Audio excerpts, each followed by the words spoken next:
ఒక గొప్ప తెలుగు నటుడు. మన వాళ్ళందరూ తెల్లవారు లేస్తే ఆయన వెంట పడిపోయి అబ్బా ఏమి నటనండి ఏమి నటనండి ఏమి నటనండి అని వెంట పడుతుంటారు. ఆయన ఒక ప్యాంట్ వేసుకుని ఒక టీషర్ట్ వేసుకుని కొన్ని కోట్ల మంది నన్ను చూస్తున్నారు టీవీలో అని కూడా తెలియకుండా కాలు మీద కాలు వేసుకుని కాలు ఆడించుకుంటూ కూర్చున్నాడు.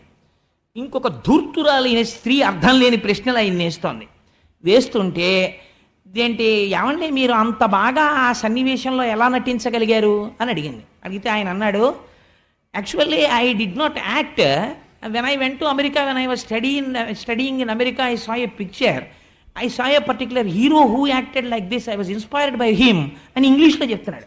ఆయన ఎవరండి? వీరి చేత ఆరాధింపబడుతున్న తెలుగు నటుడు. ఆయన దేంట్లో మాట్లాడుతున్నాడు? ఇంగ్లీష్లో మాట్లాడుతున్నాడు. ఆయన ఇంటికి మీరు ఎడితే పెద్ద గుర్రాలంత కుక్కలు గూర్ఖాలు ఉంటారు, పెద్ద పెద్ద గేట్లు ఉంటాయి. ఆయన ఇల్లంతా ఇంపోర్టెడ్ టైల్స్తో ఉంటుంది. ఆయన షాపింగ్ సింగపూర్లో చేస్తాడు. ఆయన దేశాన్ని మిమ్మల్ని ద్రోహం చేసి కోట్లు కూడబెట్టి ట్యాక్స్ కట్టాడు. కానీ మీకు ఈశ్వరుడి కన్నా ఆయన ఎక్కువ. ఎందుకంటే ఆయన 100 మందిని చిటికిన వేలుతో కొడతాడు కెమెరా ముందు, బయటకు వచ్చి కాదు. దాన్ని చూసి మీరు పొంగిపోయి ఈశ్వరారాధనము కన్నా ఈ ఆరాధన ఎక్కువ చేస్తున్నారు. ఇలా ఆరాధించేవాడు జ్ఞానం ఉన్నవాడనాలా మూర్ఖుడనాలా? ఏమనాలి అడుగుతున్నాడు వ్యాసుడు. బహుశా లోకంలో ఇది వస్తుందని ఆయనకి తెలుసులా ఉంది భవిష్యత్ జ్ఞానం.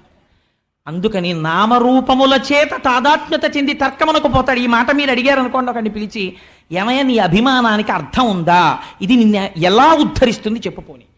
ఆల్ రైట్, దీన్ని నువ్వు చాలా పొంగిపోయి చెప్పేస్తున్నావు. నీ నిజ జీవితంలో పోనీ ఆయన ఆదర్శంగా పెట్టుకుని 100 మందిని కొడతావా, బయటికి వెళ్ళి పోలీసులు అట్టుకుపోతారు, నీ కెరీర్ నాశనం అయిపోతుంది. పోనీ అమరిపాలెం ఇటకోటిని ఇంట్లో పెట్టకపోతే నువ్వు దేశద్రోహివి. నువ్వు బయటికి వచ్చి నలుగురిలో నిలబడితే నిన్ను చూసి 10 మంది నమస్కారం పెట్టి నీ చుట్టూ తిరుగుతారేమో అని నువ్వు బయటికి రావడానికి భయపడిపోయి సింగపూర్ వెళ్ళి షాపింగ్ చేసుకుంటావు, లేకపోతే అక్కడ విదేశాలకు పోతావు. నీకు లండన్లో పాటకు మొదటి చరణం ఉంటుంది, అమెరికాలో వాషింగ్టన్లో 2వ చరణం ఉంటుంది, 76 దుస్తులు. వీటన్నిటిని చూసి నీకు మోహమా? ఇందులో నువ్వు ఏది అనుకరిస్తావు చెప్పు? నీ జీవితాన్ని ఎలా ఉద్ధరిస్తుంది? ఆల్ రైట్, నేనంటాను ఒకలా ఆరాధిస్తే తప్పు కాదంటాను. నేను సచిన్ టెండూల్కర్ని ఆరాధన చేస్తాను అంటే అదేంటండి మీకు ఉందా ఈ దుర్గుణం అని అనుకోకండి. నేను ఆరాధిస్తాను టెండూల్కర్ని. దేనికి ఆరాధిస్తాను అని మీరు అడగచ్చు. ఆయన క్రికెట్ ఆడేటప్పుడు ఆయన క్రికెట్ యొక్క లాఘవమును ఈశ్వర విభూతిగా దర్శనం చేసి ఒక బాల్ని ఎవరూ కొట్టలేని రీతిలో 4 కొట్టగలిగినటువంటి టెండూల్కర్ యొక్క క్రీడా వైభవమునందు ఈశ్వరానుగ్రహాన్ని చూస్తాను. టెండూల్కర్ నాకు ఎందులో ఆదర్శము, టెండూల్కర్ని నేను దేనికి అభిమానిస్తానంటే not as cricketer, TV screen మీద చూడ్డానికి అది ఒక ఈశ్వర విభూతిగా చూడడం వరకే.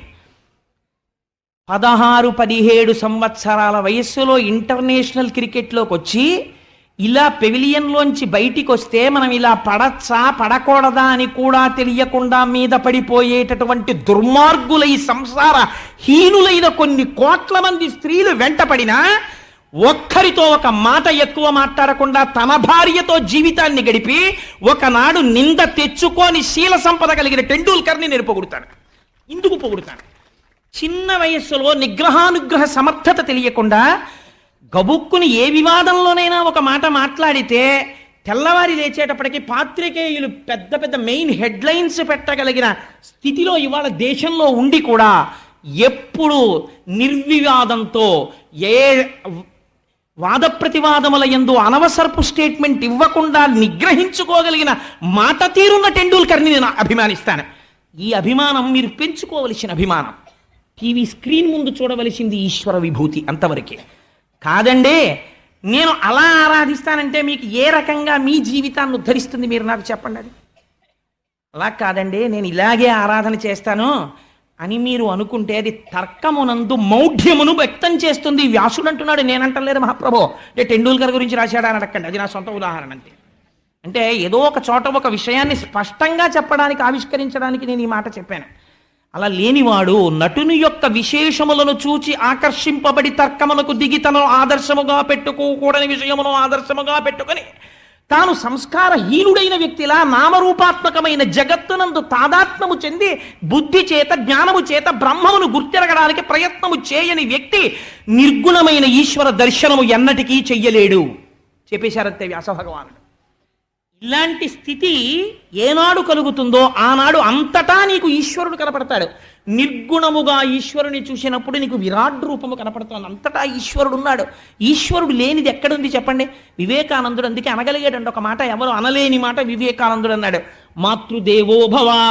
నా కంటికి మా అమ్మ కనపడుతోంది కనుక, సర్వకాలముల యందు నా ఔన్నత్యాన్ని కోరుకుంది కనుక మా అమ్మ దేవత అన్నాను.